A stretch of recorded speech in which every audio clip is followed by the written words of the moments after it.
So Tuesday of this week, I'm working away. My dog's at my side when my phone rings.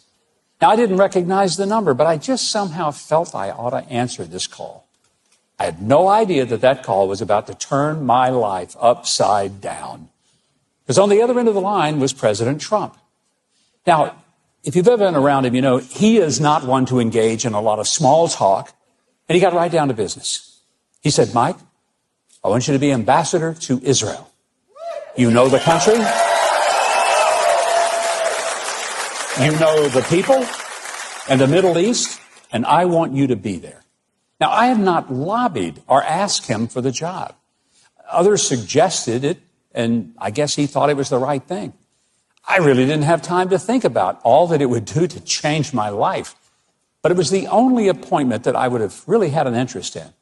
And not because I needed a job. Folks, I got a bunch of jobs already. One of them is hosting this show. Another one is hosting The Daily Show here on TBN, Monday through Friday.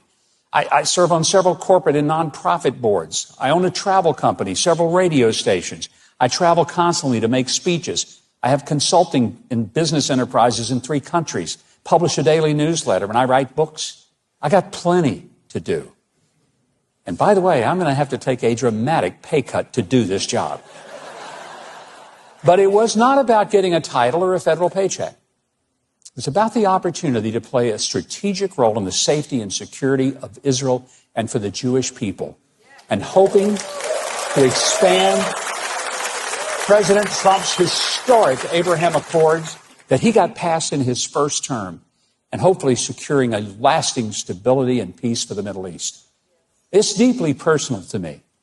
My first trip to Israel was in July of 1973.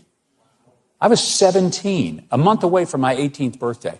It was less than 3 months from what we would come to know as the Yom Kippur War, although I had no idea that was about to happen. 1981, I started taking groups of people to Israel. And over the years, I have personally taken tens of thousands of people to visit the land of the Bible. I honestly have lost track of how many times I've been there, but the number either is approaching or exceeding 100 trips. I've been from Dan to Beersheba.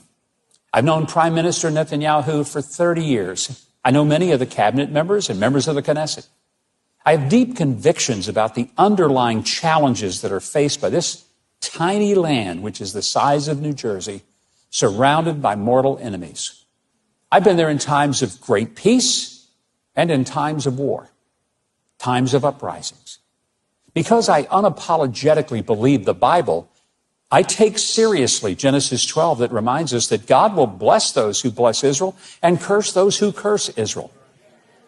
I have long believed that the conflicts of the Middle East are not really geopolitical, economic, or social, but rather spiritual. And after October the 7th and the horrific anti-Semitic attacks on our Jewish friends, I become more determined than ever to stand with Israel and the Jewish people as they are targeted for attacks and annihilation. Now,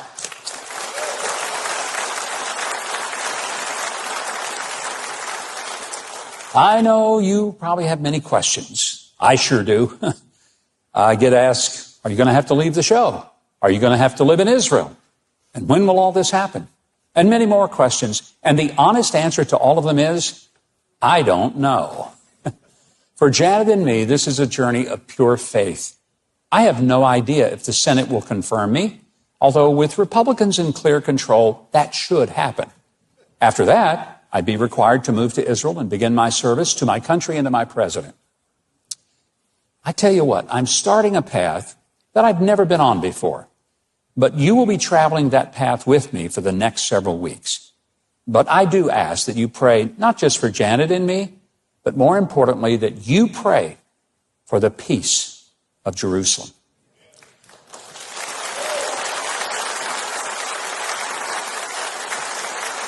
But I'll tell you this, one thing is certain. I may never pick up the phone again from a number I don't recognize.